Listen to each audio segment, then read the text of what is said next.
네, 안녕하세요. 자, 이번 시간은 464페이지 연말정산 소득공제 및 세액공제를 살펴보겠습니다. 자, 이 부분은 내용이 중요해요. 여러분들 시험에서 제일 중요한 부분 중에 하나이고 여기를 공부해야지 그 10점, 실기에서 10점을 더 맞을 수 있단 말이에요.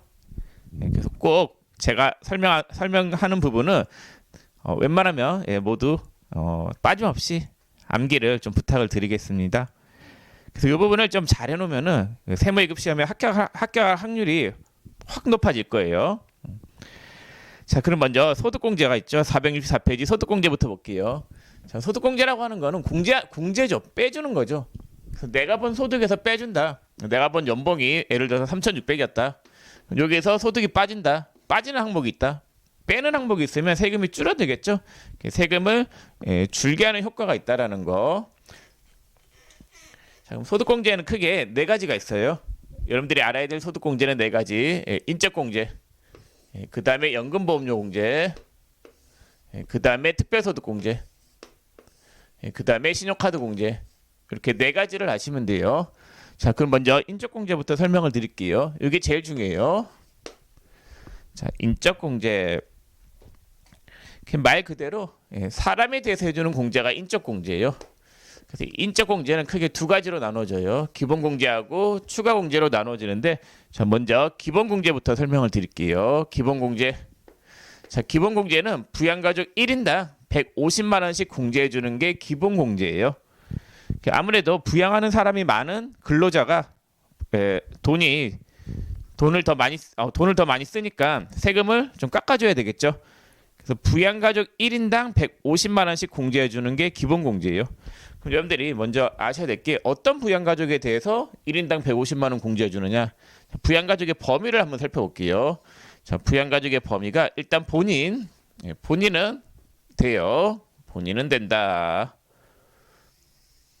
자, 그 다음에 배우자도 돼요. 그 다음에 직계 존속도 돼요. 직계 존속이라고 하는 건 아버지 어머니를 이야기해요. 그 다음에 직계 비속도 돼요. 직계 비속은 아들, 딸, 손자, 손녀. 직계 존속은 할아버지, 할머니도 되는 거예요. 내 위에 있는 분들. 그 다음에 형제, 자매. 이렇게 일단 된다라고 보시면 돼요. 자, 여러분들 교재 거기 465페이지 보시면은 그 4번에서 부양가족의 범위라고 되어 있죠. 그거 한번 볼게요. 부양가족이라고 하면은 일단 제가 설명드린 게 본인, 배우자, 직계 존속, 직계 비속, 형제, 자매를 이야기했는데 이걸 좀 더 자세하게 살펴볼게요. 자, 여기 본인이 있고 배우자가 있다라고 할게요. 본인, 배우자가 있고 본인의 아버지, 어머니 돼요. 부양가족 돼요. 그 다음에 할아버지, 할머니, 할머니도 돼요. 증조할아버지, 증조할머니 다 돼요. 그 다음 배우자의 아버지, 어머니도 돼요. 장인, 장모님 돼요. 그 다음에 배우자의 할아버지, 할머니 돼요. 자, 그 다음에 본인의 형제, 자매 되고 배우자의 형제, 자매도 돼요. 그럼 당연히 애들도 되겠죠. 애들을 직계 비속이라고 해요. 손자, 손녀도 되느냐? 돼요. 자, 그래서 일단 우리가 가족이라고 하면은 이런 구성을 하고 있죠. 일반적으로. 자, 그러면 아버지의 형제, 자매가 누구예요? 아버지의 형제, 자매가 삼촌이죠. 혹은 어머니의 자매가 이모. 삼촌하고 이모는 안 돼요. 삼촌하고 이모 선이 이렇게 꺼지는 거 한 번 더 걸쳐서 가는 건 안 되고, 삼촌하고 이모는 안 되고 조카도 당연히 안 되겠죠.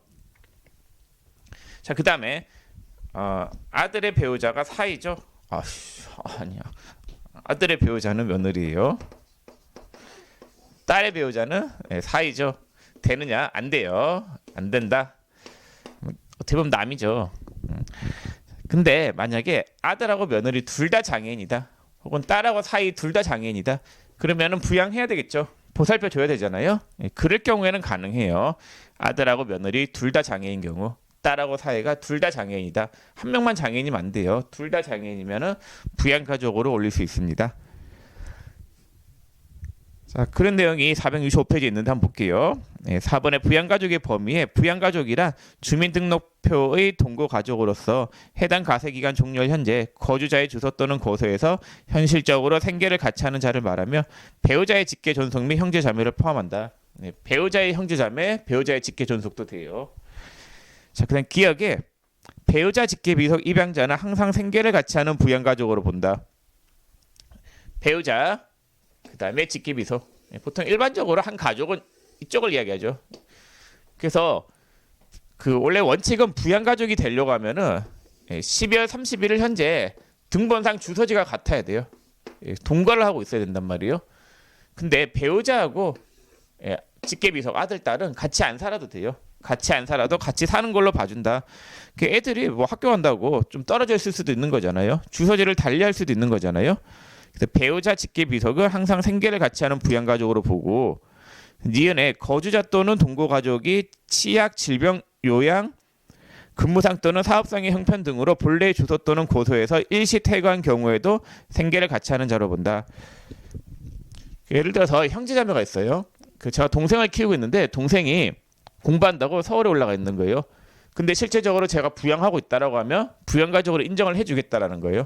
그러니까 떨어져 있다 하더라도 떨어져 있는 이유가 취업이나 뭐 질병 치료 뭐 이런 목적이다.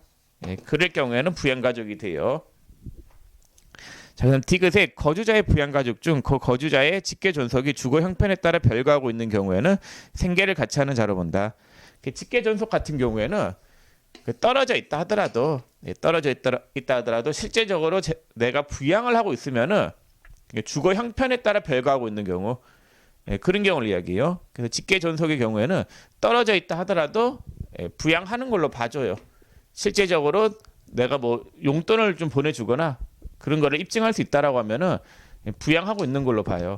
근데 실제적으로 아버지하고 어머니가 떨어져 있으면은 제가 용돈을 보낸다 하더라도 용돈을 보낸다 하면은 부양가족이 될 수 있는데 그거를 굳이 뭐 입증을 할 필요가 있느냐? 연말정산 할 때 실제적으로 아버지하고 어머니는 주소지가 달라도 거의 다 인정해줘요. 입증 서류를 준비하지 않는다 하더라도 웬만하면 다 해주더라고요. 자, 그러면은 제가 설명을 드렸는데 이 부양가족의 범위는 이렇게 정리를 하세요. 제가 이렇게 봤을 때 복잡할 수도 있는데 12월 31일 현재 같이 살아야 된다라고 썼죠. 그러면은 자, 직계비속 애들 있죠. 애들하고 배우자 있죠. 직계비속하고 배우자는 무조건 오케이예요. 같이 안 살아도 되기 때문에 무조건 오케이. 근데 형제자매는 어떻게 해야 된다라고 했어요? 동거를 해야 돼요. 원칙은 뭐 해야 된다라고 했어요? 원칙은 동거를 해야 된다. 원칙은 동거. 등본상 주소지가 같아야 되는 거예요. 자, 근데 예외적으로 취업 등의 이유다. 취업 등의 이유면은 별거가 가능한 거예요. 직계비속하고 배우자는 무조건 오케이, 같이 안 살아도. 형제자매는 원칙은 동거, 그 다음에 예외적으로 취업 등의 이유로 별거하고 있는 경우에는 가능하다. 자, 그 다음에 직계존속이 있어요. 직계존속은 돼요. 실제적으로 부양을 하고 있다라고 하면 되는 건데 무조건 된다라고 보세요. 돼요, 오케이. 원칙은 오케이. 자, 근데 예외가 있어요.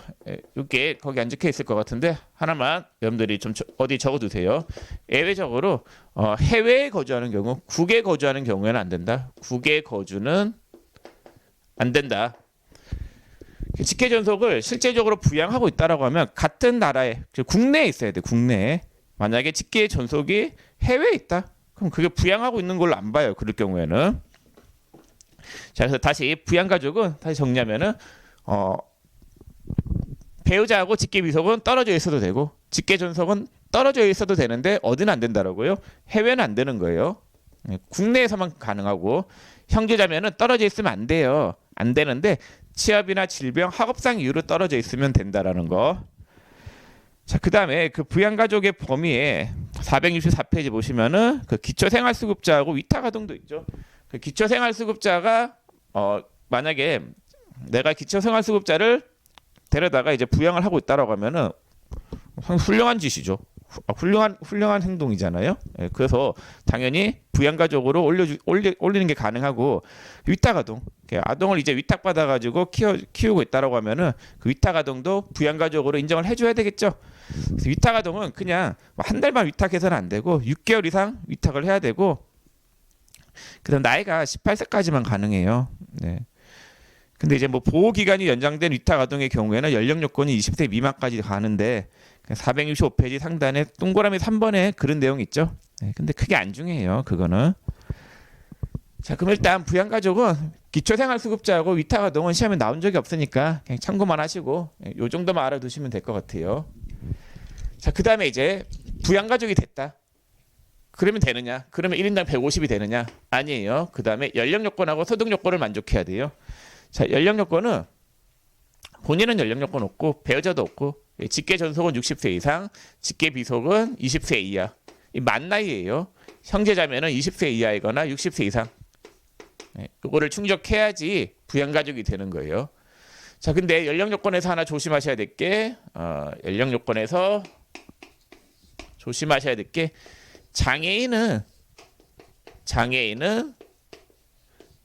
연령 요건에 제한을 받지 않는다. 연령 요건 없다. 당연하겠죠. 왜냐하면 장애인이 20세가 넘었다 하더라도 몸이 불편하면은 누군가가 부양을 해줘야 될 경우가 있을 거 아니에요. 그래서 장애인은 나이를 따지지 않는 거예요. 자, 그래서 연령 요건은 이렇게 알아두시면 되겠고, 그 다음에 이제 소득 요건, 이게 중요해요. 자, 소득 요건이 중요하다. 자, 소득 요건은 뭐가 100만 원 이하냐면요, 소득 금액이 100만 원 이하여야 돼요. 본인은 소득 요건이 없고 부양가족의 소득 요건은 소득 금액이 100만 원 이하여야 된다라는 거. 요거 중요하니까 요거 설명을 좀 자세히 드려볼게요.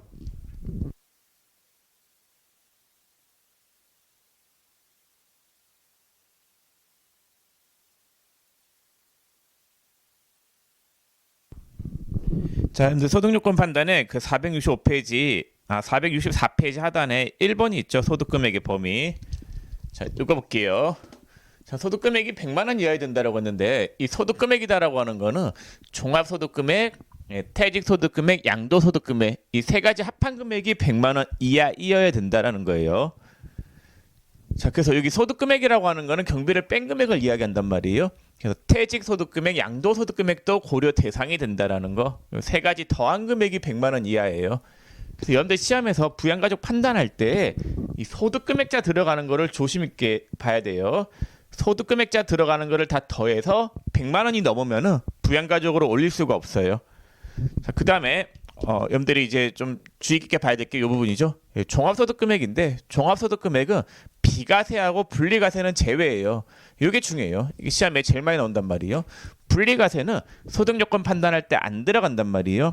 그래서 소득세 이론할 때 그런 얘기 했었죠. 분리과세 세 가지가 있다. 꼭 외워달라. 분리과세 세 가지. 복권, 일용직, 그 다음에 금융소득의 합계가 2천만 원 이하인 경우 요 세 가지에 해당이 될 때는 분리과세이기 때문에 소득 요건 판단할 때 들어가지 않는 거예요. 그래서 분리과세는 소득 요건 판단할 때 무시하셔도 상관이 없겠습니다. 복권, 일용직, 금융소득 합계가 2천만 원 이하인 경우에는 분리과세이기 때문에 소득 요건 판단하는데 무시한다라는 거. 자, 그 다음에 이 소득금액, 종합소득금액 구할 때 이 소득세 이론할 때 한번 설명을 드렸는데 2배사 근년기 6가지 소득금액을 합산한다라고 썼죠. 6가지 소득금액을 합산하는데 이자 소득금액은 총수익금액에서 경비가 없고 배당 소득금액도 총수익금액에 경비가 없고 사업소득금액은 총수익금액에서 경비를 뺀 금액, 근로소득금액은 총급여에서 근로소득공제 빼고 연금소득금액, 기타소득금액 이렇게 계산이 된다라고 했었죠. 자, 그러면 뭐 이자하고 배당은 특별한 게 없고 사업도 특별한 게 없어요. 자, 이 부분이 중요해요. 자, 근로소득은 만약에 소득자가 부양가족이 근로소득만 있다. 근로소득만 있을 때는 요거 근로소득 금액으로 판단하지 않고 얘만 좀 특별하게 단 근로소득만 있는 자들, 근로소득만 있는 자는 뭘로 판단하냐면요. 총급여로 판단해요. 총급여 500만 원 이하. 총급여 500만 원 이하이면은 부양가족으로 올릴 수가 있어요. 그래서 근로소득만 있는 자는 뭘로 판단을 한다라고요? 얘로 판단한다. 요거로 판단하는 게 아니라 얘가 얼마 이하라고요? 500만 원 이하이면 부양가족으로 올릴 수 있어요. 자, 요거 연금소득 금액은 별거 없고 그냥 기타 소득 금액이죠. 자, 요건 시험에 좀 나오는데 기타 소득 금액은 총수익 금액에서 뭐를 뺀 금액이에요? 필요경비 뺀 금액이죠. 만약에 부양가족이 기타 소득 금액만 있다라고 하면은 이 금액이 100만 원 이하이어야 되잖아요. 그러면은 판단할 때 얘가 아니라 경비를 뺀 금액인데 이 경비는 모르겠으면 무조건 몇 프로 빼면 되냐면요. 60% 빼면 돼요. 그래서 예를 들어서 아버지가 특강료로 200만 원을 받았다. 그러면은 총수익 금액만 봐서는 부양가족이 안 되는 거잖아요. 근데 근로소득을 뺀 나머지 소득은 이 소득 금액으로 판단을 해야 되기 때문에 소득 금액은 60%를 뺀 120만 원을 뺀 얼마가 되는 거예요? 80만 원이 되죠. 그래서 기타 소득 금액은 80만 원이 되니까 부양가족으로 올릴 수 있는 거예요. 자, 그래서 여러분들 그 소득 요건 판단할 때 조심하셔야 될 부분. 자, 먼저 첫 번째 소득 금액은 요 세 가지를 더한 금액이다. 그래서 퇴직 소득이랑 양도 소득이 나오면 그것도 소득 요건 판단할 때 고려를 해야 된다라는 거고. 자, 그다음에 2배사 근년기 이 6가지의 소득 금액을 합산한다라고 썼죠. 그래서 종합 소득 금액. 이 종합 소득 금액을 계산해야 되는데 이 금액이 100만 원 이하잖아요. 근데 이 소득 중에서 근로소득 있죠. 근로소득만큼은 소득 금액으로 판단하지 않고 뭘로 판단한다라고요? 총급여. 총급여가 500만 원 이하이면은 부양가족으로 올릴 수 있다라는 거. 자, 그다음에 기타 소득. 이 부분도 시험에 잘 나오는데 기타 소득 금액은 소득 요건 판단할 때 경비를 모르면 몇 프로 빼라고요? 60%. 그 일시적 인적 용역이 대부분일 거예요. 일시적 인적 용역은 경비를 60% 빼면 돼요. 자, 그래서 제가 교재 465페이지 보시면은 거기 팁 소득 요건 판단이 있죠. 소득 요건 판단 시 주의할 사항이 있는데 동그라미 1, 2, 3번 그거 조심하시면 될 것 같습니다. 자, 그 밑에 예를 볼게요. 예, 소득 요건 자료가 있는데 아버지 일식 강연료 소득 250만 원이 있대요. 250이면은 자, 250이죠. 그럼 경비가 몇 프로가 빠져요? 150만 원 빠지죠. 그럼 부양가족으로 올릴 수 있겠죠? 소득 금액이 100만 원이니까. 자, 그다음에 어머니가 있는데 양도소득 금액이 1000만 원 있다. 안 돼요. 이 소득 금액자 들어가는 게 100만 원 넘으면 안 되는 거예요. 자, 3번에 아들 복권. 복권은 분리과세죠. 분리과세이기 때문에 상관없어요. 딸 일용직. 일용직 분리과세이기 때문에 부양가족으로 올릴 수 있는 거예요. 그 형제 이자 소득이 1,500 있대요. 금융소득의 합계가 2천만 원 이하인 경우에는 된다라고 했었죠. 처제 근로소득이 500만 원 있다. 근데 근로소득은 근로소득 금액이 아니에요. 근로소득하고 근로소득 금액은 다른 말이에요. 근로소득은 총급여를 이야기해요. 근로소득은 총급여를 이야기하고 근로소득 금액은 근로소득 공제를 뺀 금액을 이야기한단 말이에요. 그래서 근로소득만 있을 때는 예로 판단하는 게 아니라 총급여로 판단한다라고 썼죠. 총급여가 500만 원 이하이니까 되는 거예요. 근로소득은 총급여다라는 거. 자, 됐고. 자, 그러면은 이제 소득 요건까지 설명을 다 드렸습니다. 그래서 기본공제가 중요해요. 기본공제는 부양가족 1인당 150만 원씩 해주는 건데 일단 부양가족의 범위에 들어가야 되고 연령하고 소득을 만족해야 된다. 각각 그 내용에 대해서 자세하게 좀 살펴봤고, 자, 그다음에 인적공제 두 번째 이제 추가 공제를 볼게요. 자, 요거 여러분들 교재 다음 페이지 466페이지 있죠?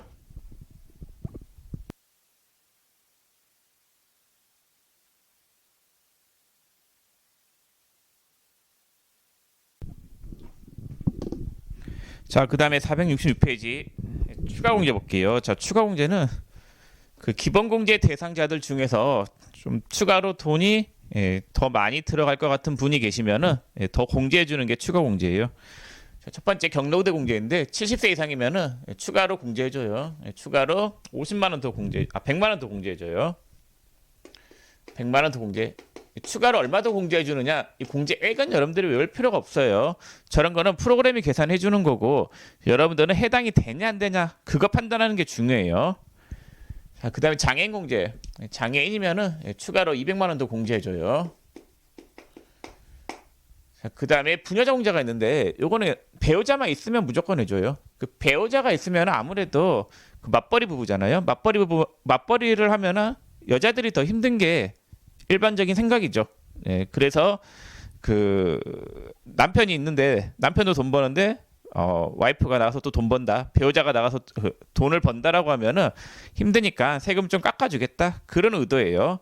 자, 근데 요 부녀자 공제는 배우자만 있으면 무조건 해줘요.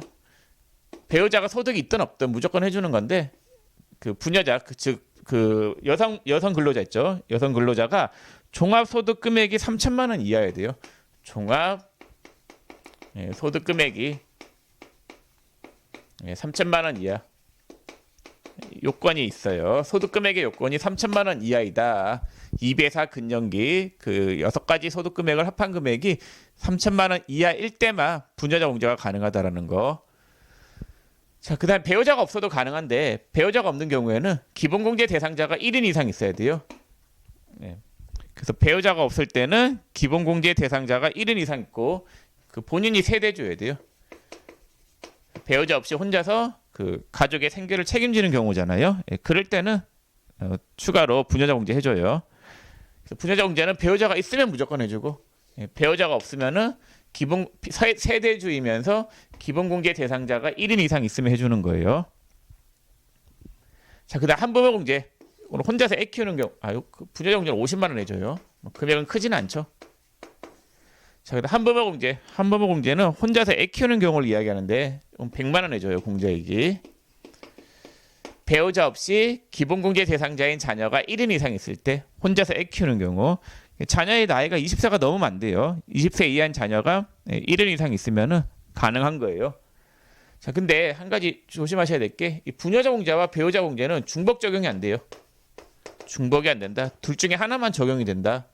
그래서 만약에 배우자 없이 기본 공제 대상자가 1인 이상 있다, 혼자서 애 키우는 경우다라고 하면은 얘하고 중복 적용이 되겠죠. 그때는 세부담 최소화를 가정한다라고 하면 어떤 거를 선택하는 게 맞겠어요? 한부모 공제가 공제액이 더 크니까 한부모 공제를 선택하는 게 맞겠죠. 그리고 이 부녀자 공제는 여자만 되잖아요. 한부모 공제는 남자도 돼요. 남자가 혼자서 애 키운다, 그러면은 공제가 가능하다라는 거. 자, 그 다음에 466페이지 하단에 3번에 인적공제 판정 시기가 있는데, 인적공제의 판정 시기는 이게 다 기준이 12월 말 현재 기준으로 판단을 해요. 12월 31일 현재의 부양가족이면 돼요. 등본상 주소지가 같으면 돼요. 자, 근데 12월 말일 현재에 같이 안 살고 있는데, 예를 들어서 만약에 10월 1일 날에 사망을 했다. 그러면은 12월 말 현재 같이 안 살기 때문에 그 해에 부양가족이 되느냐? 그래도 돼요. 그때는 사망을 했으면 사망일 전일 날의 상황에 의해서 판단해요. 사망일 전일인 9월 30일 날 같이 살았으면은 부양가족이 되는 거예요. 사망을 했으면은 사망일 전일. 장애인 공제 같은 경우에는 이게 만약에 장애가 10월 1일 날 치유가 됐다. 장애가 치유가 돼가지고 더 이상 장애인이 아니다. 그러면 전일날 상황에 의해서 판단해요. 9월 말일 날에 장애인이었으면은 계속 장애인 공제, 이때까지 이 해에는 장애인 공제를 받을 수 있다라는 거. 자, 그런 내용이 466페이지 하단에 나와 있고, 자, 그 다음에 이제 467페이지로 갈게요. 기본 공제는 인적 공제는 설명을 다 드렸어요. 인적 공제는 기본 공제하고 추가 공제, 요거 합한 거, 요거인데 중요한 내용이었었고, 자, 그 다음에 이제 나머지 소득 공제에 대해서 살펴볼게요. 자, 467페이지 상단에 이번에 연금보험료 소득 공제가 있죠. 자, 이건 안 중요해요. 국민연금. 우리가 4대 보험이라고 하면은 국민연금하고 근로자가 부담하는 4대 보험이 국민연금, 그 다음에 건강보험, 고용보험이 있죠. 그거는 이제 소득공제 대상인데, 이거는 뭐 시험에서 크게 중요한 내용은 아니에요. 연금보험료 소득공제는 국민연금을 이야기하고, 그 다음에 특별소득공제에서 특별소득공제는 이 보험료 공제하고 주택자금 공제를 합한 걸 이야기하는데, 그 중에서 보험료 공제는 건강보험하고 고용보험을 이야기하는 거예요. 467페이지 상단에 연금보험료 소득공제는 특별한 거 없고, 그 다음에 3번에 특별소득공제도 특별소득공제는 보험료 소득공제와 주택자금 소득공제를 합한 걸 이야기하는데, 그 중에서 보험료 소득공제는 건강보험하고 고용보험을 얘기한다라는 거. 특별한 거 없어요. 몰라도 돼요. 자, 그 다음에 특별소득공제 주택자금 공제가 있는데, 얘는 좀 아셔야 돼요. 자, 근데 소득공제나 세액공제를 공부할 때 여러분들이 그 중점적으로 봐야 될 부분은 그 부양가족이 이 공제 대상이 해당이 되냐 안 되냐를 봐야 된단 말이에요.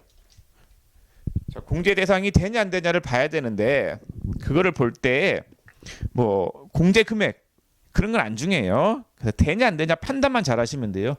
그래서 주택자금도 요거 지금 제가 설명을 할 건데 이 주택자금 공제가 되냐 안 되냐 판단만 할 수 있으면 되는 거지 너무 여러분들이 금액까지 공제액까지 그런 거 외울 필요 없어요.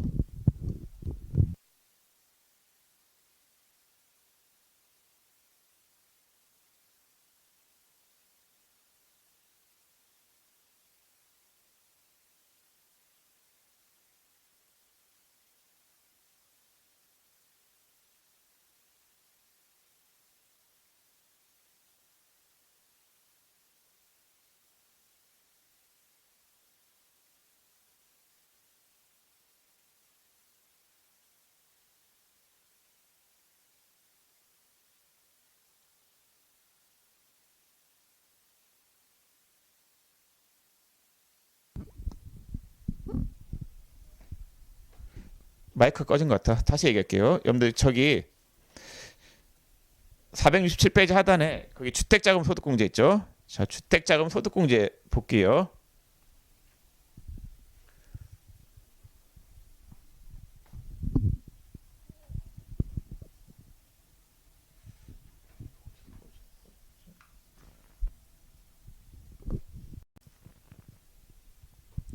예, 그럼 주택자금 소득공제 보시면은 크게 세 가지가 있어요. 청약저축, 주택임차 차입금, 원리금 상환액 공제, 장기주택 저당 차입금, 이자 상환액 공제가 있는데 교재 467페이지 하단에 내용이 있어요.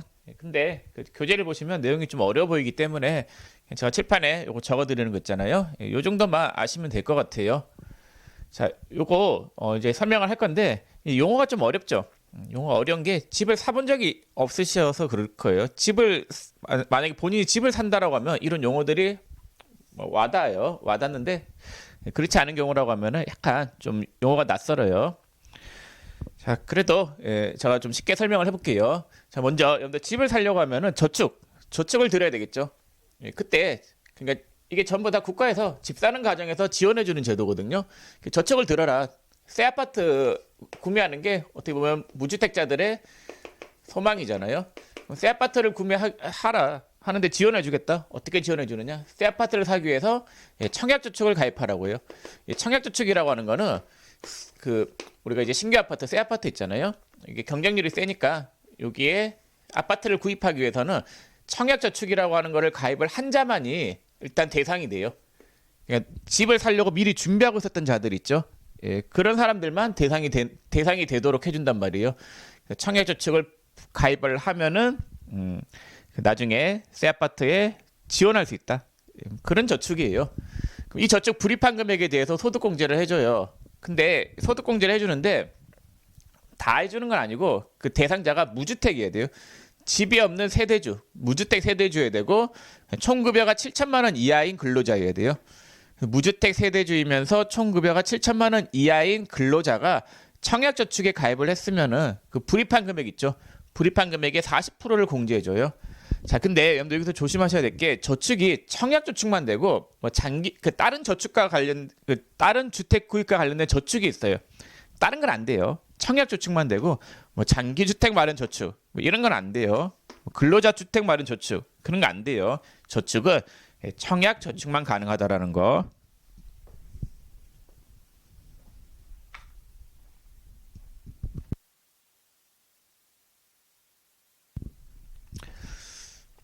자, 그 다음에 이 청약저축은 부양가족은 안 되고 본인만 가능한 거예요. 부양가족은 안 되고 본인이 무주택 세대주이면서 총급여가 7천만 원 이하이고 청약저축에 돈을 불입했다라고 하면 불입한 금액의 40% 공제. 그 다음에 장기주택 마련 저축 이런 건 안 돼요. 자, 그 다음에 이제 집을 사기 위해서 저축을 불입해요. 그리고 이제 만약에 집이 없으면은 전세나 월세로 살아야 되겠죠. 전세나 월세로 살아야 되는데 여기에 대해서 세제 혜택을 줘요. 자, 월세는 나중에 살펴볼게요. 일단 전세. 자, 이게 전세자금 대출에 대한 이야기예요. 전세자금이 부족하면 대출을 받아야 되겠죠. 그래서 전세자금 대출을 받았다. 전세자금 대출을 받아가지고 원금하고 이자를 같이 상환할 거 아니에요.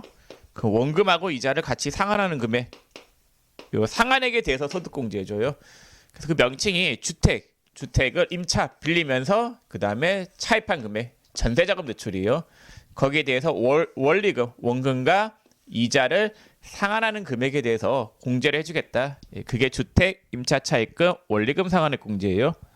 그럼 전세자금 대출을 받아서 거기에 대한 원리금 상환액에 대해서 공제해 주는데 요건은 일단 무주택 세대주여야 돼요. 집이 없고 세대주이어야 돼요. 그 다음에 그 집이 있잖아요. 국민주택 규모 이하의 주택을 임차했을 때만 돼요. 그러니까 전세자금 대출 받았을 때 세제 혜택은 이 전세자금 대출 받은 이 집 있죠. 요 집이 국민주택 규모 이하여야 돼요. 국민주택 규모 이하여야 되는데 이게 전용 면적 85제곱미터 이하의 주택을 이야기하거든요. 보통 여러분들이 알고 있는 32평짜리 아파트를 이야기해요. 만약에 40평대 아파트를 전세자금 대출 받았다. 그건 안 돼요. 그거는 공제 대상이 안 되고 국민주택 규모 이하의 주택을 임차했을 때만 대상이 된다라는 거. 자, 그다음에 원금하고 이자가 다 돼요. 원금하고 이자 상환한 금액의 40%가 공제가 된다라는 거. 자, 그다음에 드디어 집을 사요. 드디어 이제 집을 구입해요. 주택을 구입하는데 집이 비싸다 보니까 이 주택을 구입할 때 대출을 또 받아야 되죠.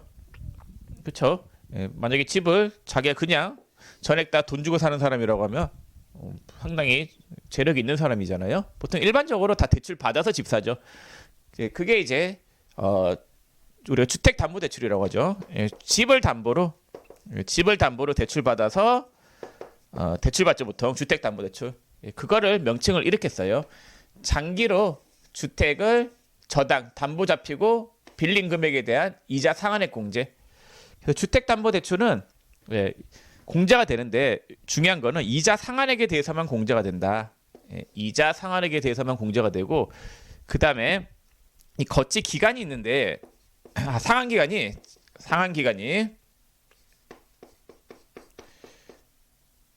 10년 이상이어야 돼요.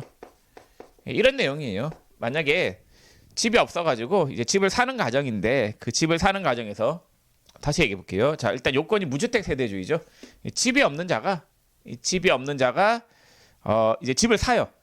그래서 여러분들 이 무주택 요건이 들어간다고 하면은 좀 약간 헷갈려하는 사람들이 있는데 집을 자기가 있는 집을 담보로 대출을 받는데 무주택이 아니지 않느냐? 그게 아니라 원래 집이 없던 자가 이제 집을 사요. 그걸 이야기하는 거예요. 원래 집이 없던 자가 집을 사면서 그 집을 담보로 대출을 받는 거예요. 그러면은 그 집이 어떤 집이냐? 기준시가 5억 원 이하이면 돼요. 전세자금 대출은 국민주택 규모 이하. 그 다음에 집을 살 때는 기준시가 5억 원 이하의 주택. 그 주택을 살 때 있잖아요. 담보대출을 받아요. 근데 그 담보대출의 상환기한이 최소 10년 이상이어야 돼요. 그러니까 집에 대한 빚을 갚는데 10년 이상 정도 돼야지 이 사람이 진짜 서민으로 볼 수 있는 거죠. 그러니까 집 한 채 사면서 자기가 10년 동안 대출금 갚아가겠다라고 하는 거는 어떻게 보면 평생을 그 집 사는데 돈을 다 쓰는 거라고 볼 수 있는 거잖아요. 그런 근로자에 한해서 소득공제를 해주겠다라는 거예요. 집을 사면서 집이 없는 자가 집을 사면서 그 집을 담보로 대출을 받는데 그 집은 기준시가 5억 원 이하여야 되고 담보대출은 10년 이상이어야 돼요. 상환기간이. 그럼 거기에 대한 이자 상환액을 소득공제해주겠다. 그런 내용이에요. 자, 제가 이렇게 자세하게 설명을 했는데 시험은 그렇게 막 세세한 내용 안 물어봐요.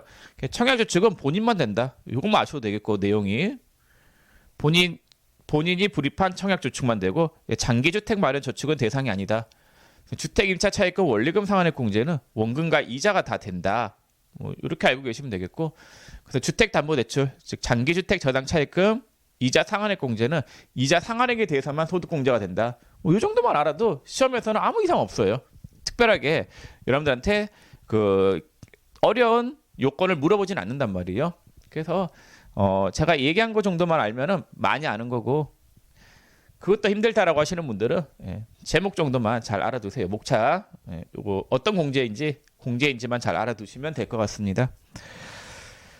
자, 됐고 그 다음에 이제 468페이지 그 책의 3번의 장기주택 저당 차입금이 있는데 그 오타가 하나 있어가지고 그 두 번째 줄에 주택의 기준시가가 4억 원 이하라고 돼 있죠. 4억이 아니라 5억으로 좀 바꿔주세요. 기준시가 5억 원 이하의 주택이에요. 자, 그 다음에 하단에 이제 신용카드 소득공제를 좀 볼게요.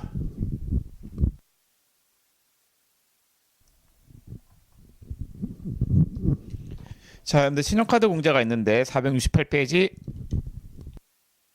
하단에 신용카드 공제. 요 시험에 잘 나오죠. 자, 카드 쓰면은 카드 쓴 거에 대한 혜택을 좀 주겠다라는 거예요. 왜 혜택을 주냐면요, 사업자들 소득을 포착하기 위한 거예요. 사업자들이 카드를 일반 소비자들이 카드를 많이 써야지 사업자들의 소득을 파악할 수 있잖아요. 예, 그런 거를 이제 밝히기 위해서, 사업자들의 소득을 밝히기 위해서 카드 사용을 장려한 거죠. 예, 그래서 신용카드 소득 공제를 해주는데, 자, 일단 첫 번째 사용자의 범위가 있어요. 자, 사용자의 범위는 본인도 되고 부양가족도 돼요. 이게 여러분들 아셔야 될 게 카드 명의자를 이야기해요. 본인 명의의 카드도 되고 부양가족 명의의 카드도 가능해요. 근데 중요한 게 부양가족 중에서 누구는 안 되냐면요, 형제자매의 카드는 안 된다. 여기 중요해요. 형제자매 카드는 대상이 안 된다라는 거. 자, 그다음 부양가족의 나이는 안 따지는데 뭐는 따지냐면요, 소득은 따진다라는 거예요. 자, 예를 들어 가지고, 자, 아들 카드가 있어요. 아들 카드가 있고, 그 다음에 배우자 카드가 있어요. 그 다음에 형제 자매 카드가 있다. 자, 아들은 나이가 18세이고 나이가 23세이고 소득은 없다라고 할게요. 자, 배우자는 나이는 뭐 42세고 그 다음에 소득은, 자, 소득은 근로소득이 3천만 원 있다라고 할게요. 자, 먼저 형제자매 명의의 카드는 안 돼요. 본인의 소득에서 공제를 못 받아요. 배우자 카드도 안 되는 게 소득이 있으면 안 돼요. 이 소득 요건이라고 하는 건 아까 우리가 앞에서 배운 거 있죠. 1,900원 얼마 이상? 500만 원 이하야 되는데 500만 원 넘어가죠. 이거는 자기 소득에서 공제하면 되는 거지, 본인의 소득에서 공제하면 안 된단 말이에요. 배우자 명의의 카드는 본인의 소득에서 공제가 안 되고, 자, 아들 명의의 카드는 돼요. 나이가 23세, 나이 안 따진다라고 했었죠. 연령 요건은 20세 이하여야 되죠. 이하. 그 다음에 소득, 우리가 앞에서 배운 기본공제할 때 배운 그 연령 요건하고 소득 요건을 이야기하는 거예요. 소득이 없으면은 되는 거예요. 그래서 아들 명의의 카드는 그 사용액을 본인의 소득에서 공제 받을 수 있다라는 거예요. 자, 됐고, 그 다음에 468페이지 하단에 1번에 사용자의 범위 받고 2번에 신용카드의 범위가 있는데, 그 동그라미 2번에 현금 영수증, 동그라미 3번에 직불카드, 선불카드 다 같은 거라고 보시면 돼요. 신용카드가 나오면 세트가 신용카드, 현금 영수증, 직불카드, 선불카드 다 같이 혜택을 보는 것들이고, 자, 그 다음에 469페이지 상단에 3번에 사용금액의 범위가 있는데 이게 중요해요. 시험에 잘 나오니까 꼭 알아두세요. 자, 일단 카드 사용액 중에서 안 되는 것들 있죠.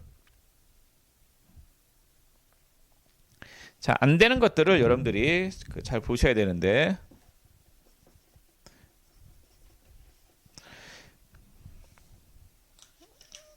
자, 거기 책에 보시면은 거기 해당 가세기간의 신용카드 사용 금액에서 다음에 해당하는 금액을 차감한 금액인데, 그 목차가 그 좀 오타인데 동그라미 1번을 지우시고 그 사업소득과 관련된 비용 동그라미 2번이라고 되어 있는 거를 거기서부터 목차를 동그라미 1번으로 뺄게요. 그러니까 동그라미 1번은 목차가 없는 거고, 동그라미 2번 사업소득과 관련된 비용을 동그라미 1번으로 좀 부탁할게요. 그 다음부터 이제 쭉 이제 1번, 2번, 3번, 4번 이렇게 내려가는 걸로 할게요. 자, 카드 쓴 거는 되는데 카드 쓴 거 중에서 안 되는 게 있어요. 안 되는 걸 여러분들이 아셔야 돼요. 그럼 첫 번째 그 사업소득과 관련된 비용 있죠. 그게 뭐냐면요, 이런 내용인데, 제가 있어요. 조윤석. 저는 근로소득도 있고 사업소득도 있어요.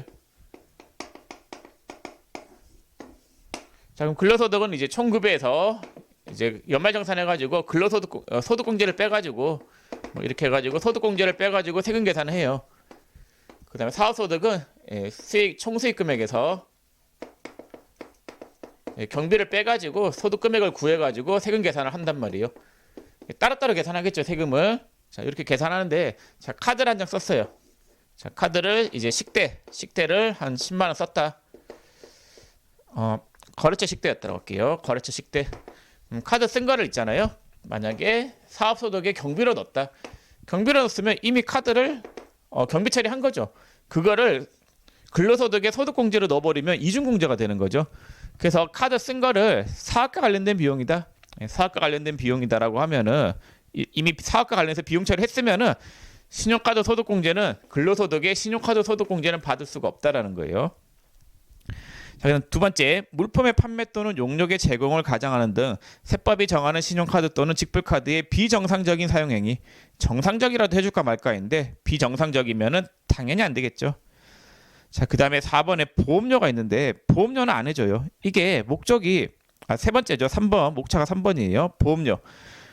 건강보험이나 연금보험, 생명보험, 손해보험. 그러니까 신용카드 공제는 해주는 목적이 사업자들의 소득 포착인데 보험회사는 소득을 포착할 필요가 없어요. 이미 금감원에서 다 알고 있단 말이에요. 그래서 보험료는 해줄 필요가 없어요. 5번에 공교육비도 안 돼요. 공교육비도 그 사업자들 소득 포착이 목적인데 교육비, 공교육비, 어린이집, 유치원, 초중고, 대학, 대학원 이런 데는 이미 다 알고 있어요. 국가가. 그래서 교육비 공제가 신용카드 공제가 안 되는데 근데 여러분들 그 조심하셔야 될 게 학원비는 돼요. 학원비. 사교육비는 돼요. 그래서 공교육비는 안 되는데 학원비는 공제 가능하다. 학원은 탈세가 심하잖아요. 그래서 학원비는 가능. 자, 그 다음에 6번에 국세, 지방세 및 공과금 및 아파트 관리비, 텔레비전 시청료 및 도로 통행료가 있는데 그런 것들 다 보면은 국가에 내는 성격이고 비영리 단체에 내는 성격이죠. 국가 소득 알아서 뭐 하겠어요? 국세 얼마 거두는지 알아서 뭐 하겠어요? 이미 다 집계가 되는 것들이잖아요. 그래서 여러분들 성격이 있잖아요. 국가나 공공기관 그런데 카드 결제한 건 안 된다라고 생각하시면 돼요. 7번에 리스료가 있는데 이 리스료는 금융 용역이기 때문에 안 되는 건데 그렇게 아셔도 되겠고 자동차와 관련된 것도 안 된다 이렇게 생각하시면 돼요.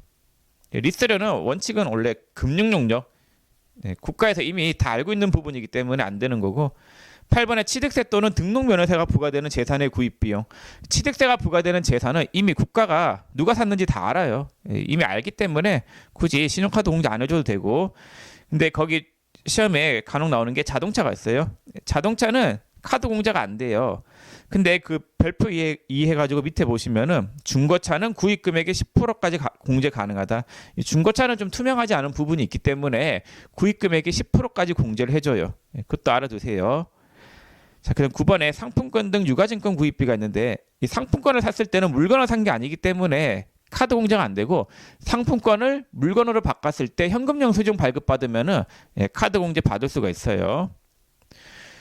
자, 10번에 외국에서 사용한 금액 국내 거도 해줄까 말까 했는데 당연히 해외 건 안 되겠죠.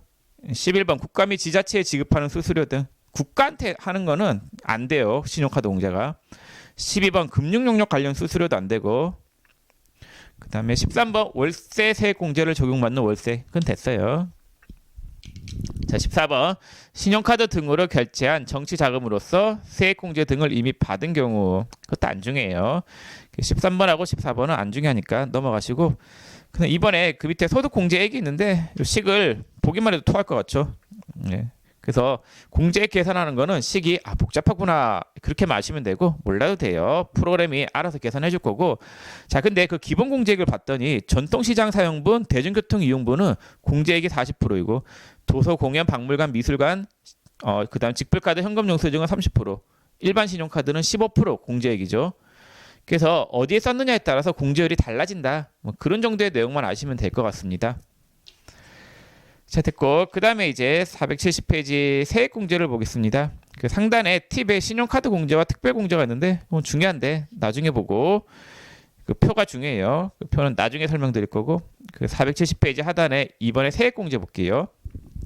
자, 그럼 우리가 앞에서 이제 소득공제를 다 배웠고 이제 세액공제를 배우는데 이 소득공제와 세액공제의 차이가 뭐냐면요. 이게 근로소득 세금 계산하는 시기랬죠. 그럼 총급에서 근로소득공제를 빼면 근로소득 금액이 나와요. 총급여가 50이었는데 근로소득공제 35만 원을 빼면 근로소득 금액이 15만 원 나오죠. 소득공제가 10만 원 있어가지고 소득공제 10만 원을 뺐어요. 가표가 5만 원이 나왔죠. 그럼 세율을 곱하면 산출세액이 3천 원이 나왔죠. 그럼 이게 세금 감면 효과가 얼마가 있냐면요. 소득공제를 안 뺐으면 어떻게 돼요? 소득공제를 안 뺐으면 15만 원에 15만 원 6%에서 9천 원. 결국 세금 전략 효과가 6천 원이 있었죠. 이거는 소득공제 10만 원 빠진 금액의 6%만큼 빼게 한 금액의 6% 세율의 효과만큼 세금 감면 효과가 있는 거예요. 소득공제는 세율이 높은 자가 유리해요. 만약에 세율 구간이 42% 구간이다. 그럼 여기서 10만 원이 빠지면 세금이 4만 2천 원이 빠져요. 소득공제는 약간 좀 불공평하죠. 고소득자한테 유리하기 때문에. 자, 그와 반면에 세액공제는 그냥 부자나 가난한 사람이나 똑같이 세금을 똑같이 빼주는 게 세액공제예요. 1,000원을 뺐다. 그냥 누구나 다 1,000원인 거예요. 그래서 어떻게 형평성 측면에서는 세액공제가 더 공평하죠. 그래서 예전에는 많은 내용들이 소득공제에 있었는데 한 5년 전인가 5년 전에 그 많은 소득공제가 다 세액공제로 내려왔어요. 그 세액공제는 세금을 직접 빼주는 게 세액공제다라는 거. 자, 그럼 여러분들이 알아야 될 세액공제가 그 470페이지 보면 소득세법상 세액공제가 기본자녀세액공제, 출산입양, 그다음 연금계좌, 4번에 특별세액공제, 조특법에 동그라미 1번에 정치자금세액공제, 동그라미 2번에 월세액세액공제, 크게 6가지가 있어요. 자, 그럼 먼저 자녀세액공제부터 볼게요. 471페이지 상단에 자녀세액공제 거기서부터 설명을 좀 드리겠습니다.